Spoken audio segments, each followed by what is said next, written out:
Welcome to your Rally Point podcast. Organizations need a reason to exist, and people need a reason to care. But none of it matters if you can't connect the two. This podcast is where nonprofits, advocacy groups, and mission-driven organizations discover their rallying point. It is your go-to resource for mobilizing support, building authentic connections, and driving real results. So grab your coffee, get comfortable, and let's rally together to create the impact you're meant to make. This is your Rally Point podcast, brought to you by rallycorp.com. Hey there, James with your Rally Point podcast, back for another episode. And today I have a special guest. I am excited to introduce you to Joanne. Joanne, we've talked a few times, I think, over the years, but I've been following you on LinkedIn for a long time. So I feel like a stalker. Oh. And so I thought, I might as well just reach out, connect with you, and then share your story with the world. But tell us a little bit about the work that you do. And I'd love to jump in right here. Yeah. So I am a nonprofit coach and educator.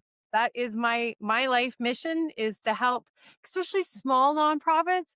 You know, those people who have this beautiful idea how they're going to make the world a better place. Then they get into it and realize, wow, There's a lot to it. It's hard. Yeah. That's who I'm here for. Yeah. And so it's less about, your work is less about grants and those kinds of things. This is like brass tacks. This is like Rubber meets the road, get the fundraising find done. donors. How do we communicate with them? How do we be at the basics? Yeah. And that's why I follow you, because I feel like, you get a lot of advice that's real general. But what I've learned about your stuff is very specific. Well, so I'm a CFRE, so I'm a certified fundraising executive. And that was super fancy and technical when I did it. I studied for a year. I did this painful exam, and it's all very technical. So what I've tried to do is take all of that, but scale it down so that it fits small nonprofits. So it's real English, so that it's easy to understand, because the principles, that's what I teach, is the principles just in a real human form, not in that technical, academic form. Well, let's walk through some of those principles. I'd love to kind of hear just a quick, high level. What are some of the key principles you dial in on, and what are some of the things that you try to get across in your first few engagements with a new client? Acquire, renew, upgrade. Those are probably the basics. We got to find the donors. We got to keep the donors.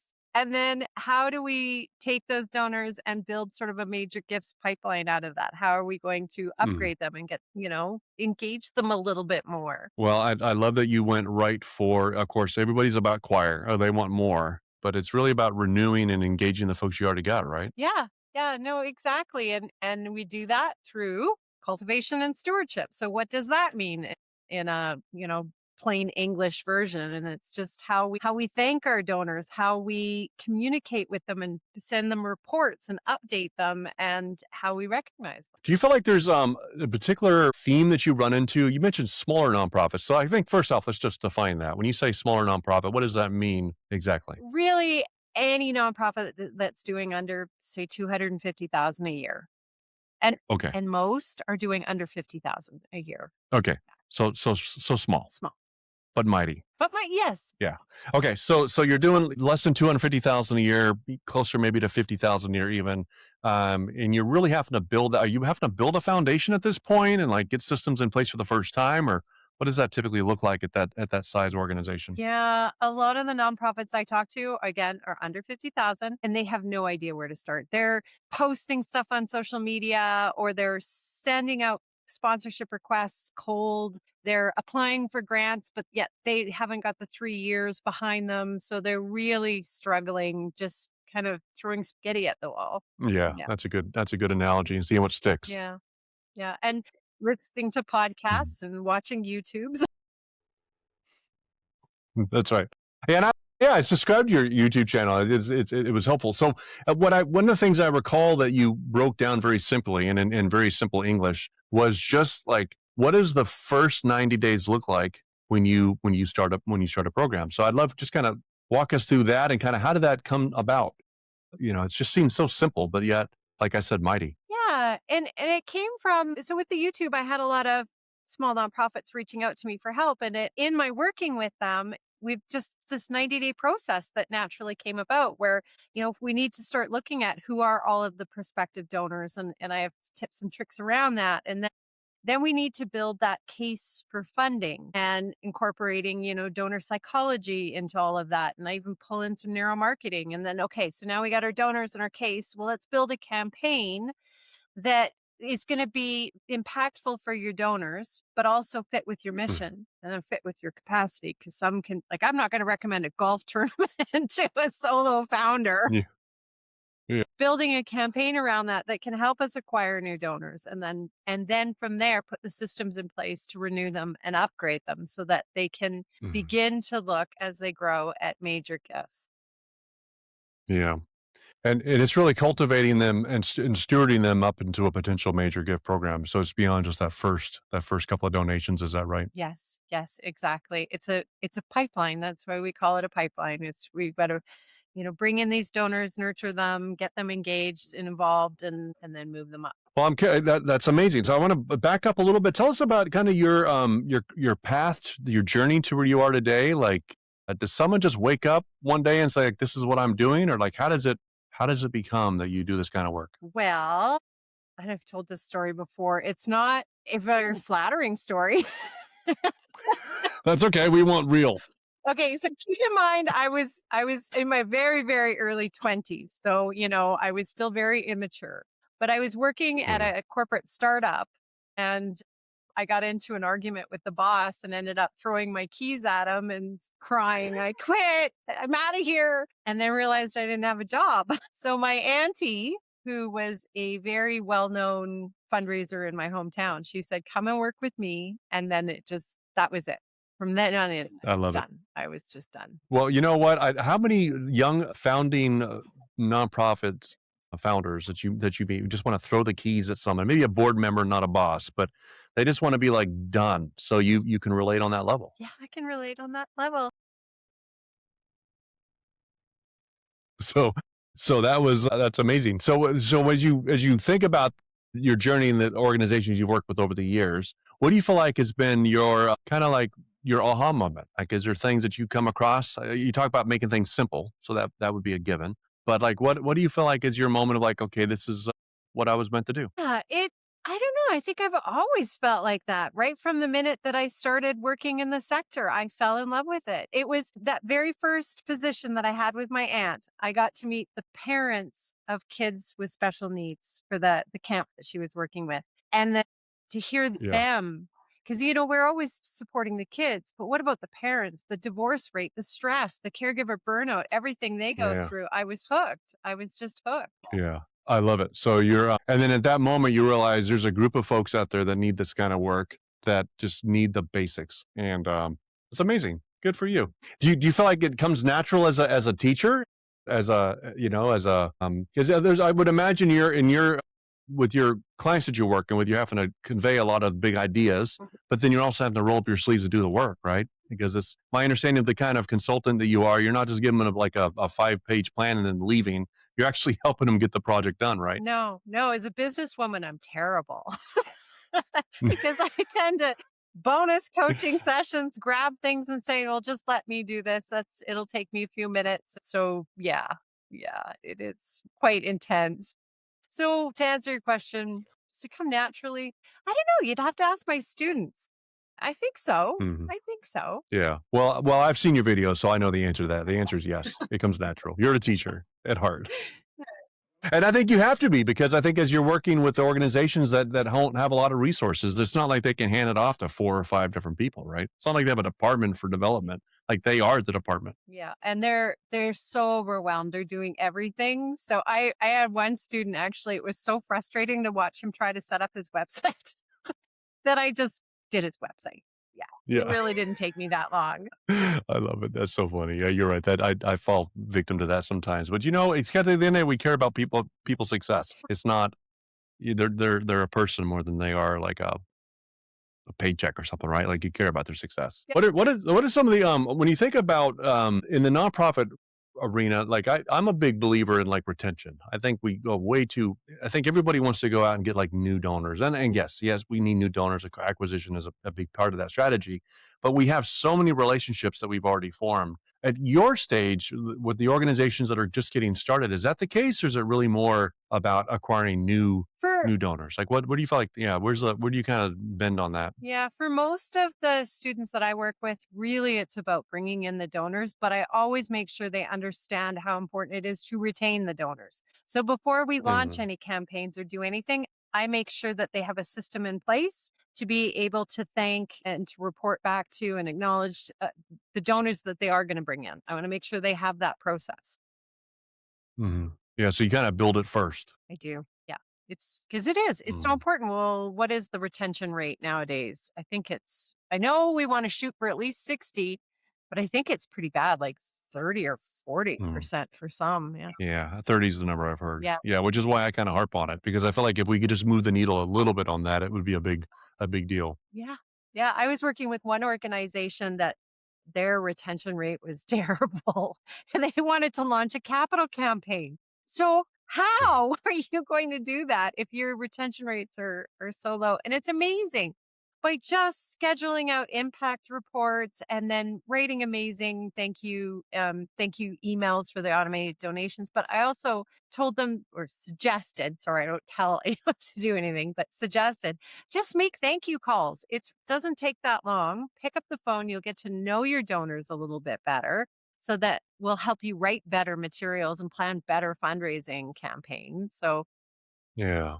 it was amazing how well that worked. Yeah, no, I love it. I've taken, listen, I'm a digital guy, to be clear. I've got mobile technology and all that, but I've started writing thank you cards. Like at the end of, and you'll get one, but at the end of every meeting that's meaningful, like like I learned something, I just write little thank you cards, and it's amazing. Like people love that. I think they just want to know that there's a human on the other side of that. It's a great connection. And you're right. You felt like you learn a lot about your donors by having conversations with them. Who would have thought? Yeah.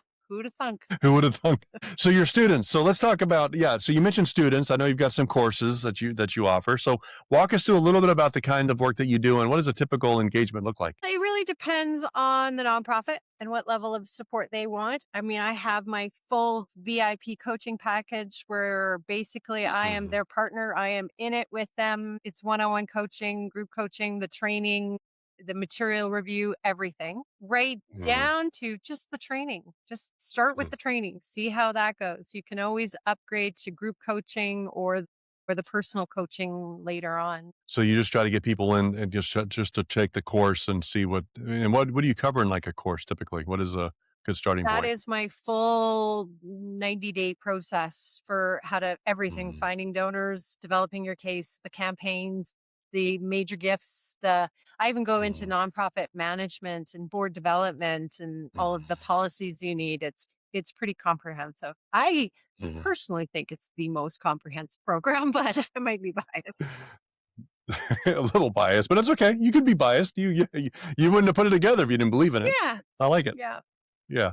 Well, I know that you have on one of your forms that I completed. This is a while, about a year ago, so I hope it's still up. But you had a video in which you went through quite a bit of teaching and training on that, and it was even that video, which was amazing, was very informative as far as like the systems that go into starting up. Just I don't want to say basic things, but like people don't realize how much work it goes in, how much of these little pieces have already been defined. Right?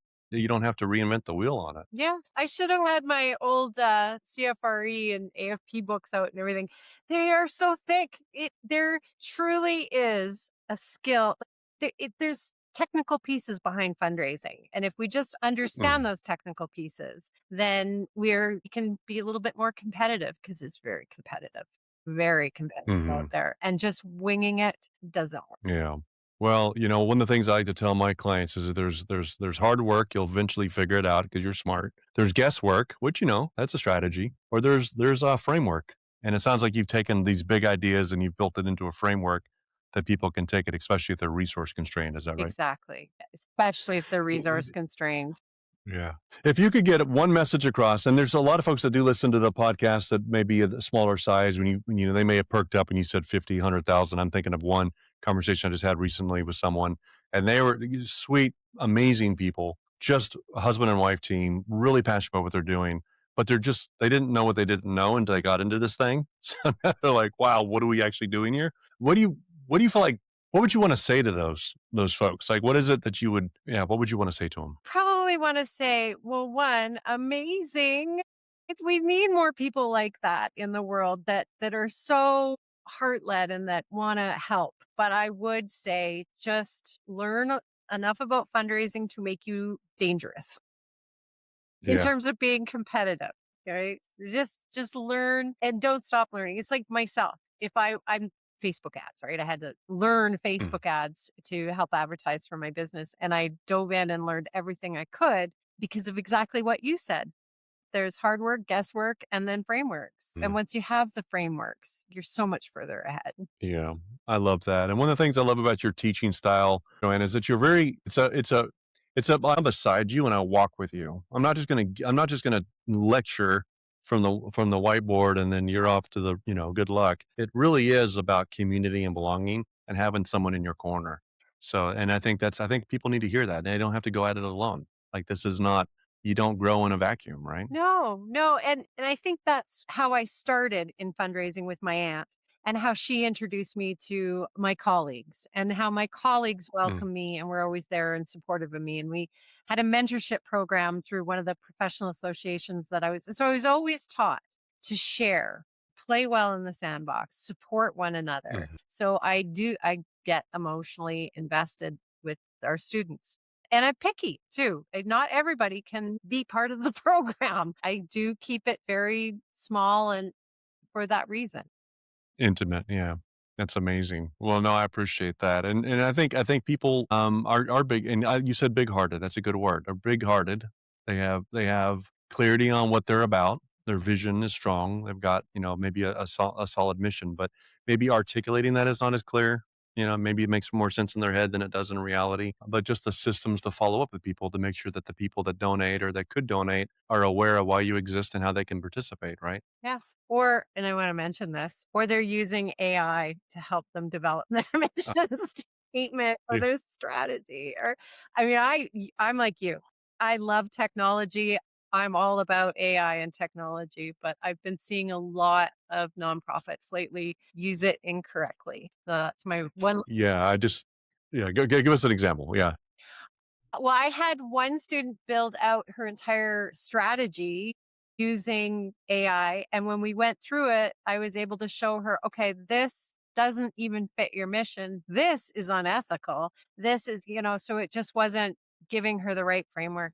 And then I've seen mission statements that are so clearly generated by AI that, it gets all technical and People are starting to recognize it. I think we see the slop. That's that's what they call it, the AI slop. So I think people like even I used to just love the simple pleasure of like scrolling Instagram and looking at videos. Like that was one of my like I hate to admit it, but that was one of my like good behaviors in the evenings. I'm just tired. I want to scroll for a few minutes and it turns into an hour.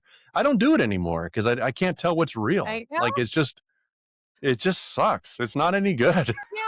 You took that simple pleasure away from me, AI. Why would you do that? But yeah, I mean, but it has its place and it's powerful. Like we're big believers in AI, but that's why I've gone back to just writing notes, like thank you cards. Like that's just old school. But I feel like there's no magic pen doing it for me. Like you can tell it's chicken scratch. It's clearly, clearly this guy wrote it himself. It's terrible. But I think people long for authenticity and they just want to connect with real, right? I know I do. Yeah, I'm actually with one of my clients. My suggestion was a good old fashioned door to door campaign Yeah. because they Okay. have enough awareness in the community and we've worked out ways that we can, really so it doesn't seem scammy, but that Sure. authenticity of actually talking to someone and not and same with Mhm. direct mail. We're also going to be doing a direct mail campaign, that good old fashioned letter in the mail. Yeah. Yeah, don't knock it. Yeah, and AI can help you on some level, but you do need to run it by someone who's been down the road because, as you mentioned, there's ethical questions and mission alignment issues and Yeah. and authenticity. So I think AI can be an incredible tool, just like anything. Internet spell check. I remember as a kid, it was everything had to be show me your work. It can be the calculator. So I'm dating myself a bit here, but at the end of the day, it's like the professor just wanted to know that we could do the work and just show the work. You know but it was the work that was the process that got to the end product, right? It was less about the answer and more about the journey to get to the answer. So I think and I love your feedback on this. You're the coach, but it seems like writing your own mission statement helps you materialize it in, create it in yourself so that it becomes believable to you so that you can then go out and share it with other humans. Yeah. Is that, you think there's some truth in that? There is some truth in that. In fact, when we're working on the case portion, I always ask, please do this work. Don't let AI Mhm. do it for you. Do the work. I don't care if it's chicken scratches. At least you're Yeah. doing the work. Yeah, it's about embodying it. It's like tactile, and I think that that's important. I know when we talk about text messaging donors or that kind of thing. I'm like, we know what good text messages are because we get them all the time. Just like we know what bad ones are. You don't need AI to write a better one. You already know what a good message is. You know it's relational. It's from someone that you know, like, and trust. It's somebody who you have permission to text. Look, let's just start with that, right? And let's build on what we already know. That's incredible. So retention, acquisition, and then you said there was a third one. What was that? You acquire, Acquire, renew, and yeah. upgrade. Okay, upgrade. Let's talk about upgrading. What does that typically look like? Well, that can look like you have a donor who has consistently given $1,000 a year, and you talk to them about maybe becoming a monthly donor at $100 a month. So that's an extra Mhm, $200 a year, but that's also stable revenue for you. Or that's mhm, I volunteer with an organization to help them with their fundraising, and there was a donor who mhm. was sitting at about $1,000 a year, and I went and I said, "Would you be our matching gift donor for this campaign? It's a big ask. It's 2,500, but he did it, right?" So just, Mhm.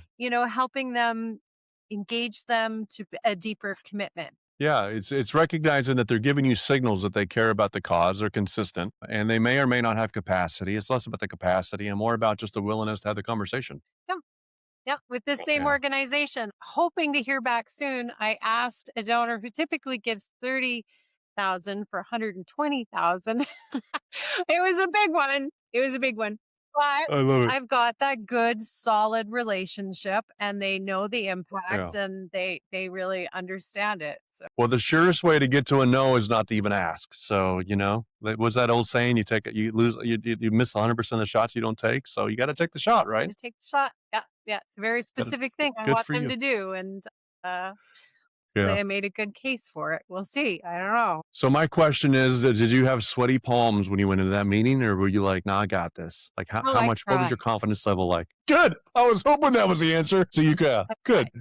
You are human. That's I how like it. connected I am to this mission that when I talk about it, I get a little emotional. So yeah, Yeah. I don't That's recommend awesome. crying in donor meetings, but No, no, sure. Yeah. I mean, well, it depends on the donor. So I'm like it. yeah, You gotta be relevant. No, I hear you.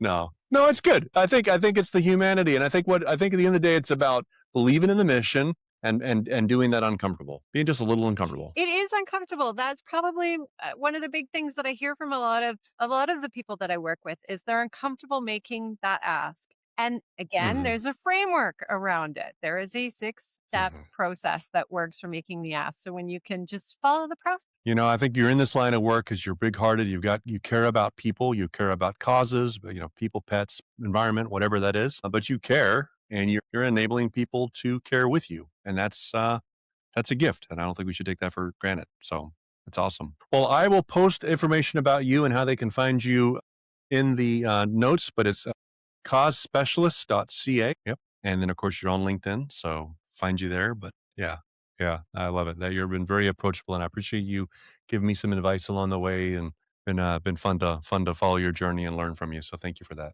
Yeah, yeah. It's mine's a little bit more crazy. Yours is like professional and smooth. It seems. Okay, maybe so. Maybe so. I'll take your word for it. All right. Well, thanks again for coming on today. I'm James with Rally Corps, and we call it Rally Point because at the end of the day, it's about bringing the right people together, connecting with your mission, and activating the humanity, like the personhood, who they are, which at the end of the day could, just activating them to be alive with you and the work that you do. So I love that you do that as well with your clients and your students. So thanks for the time. All right. See you next time.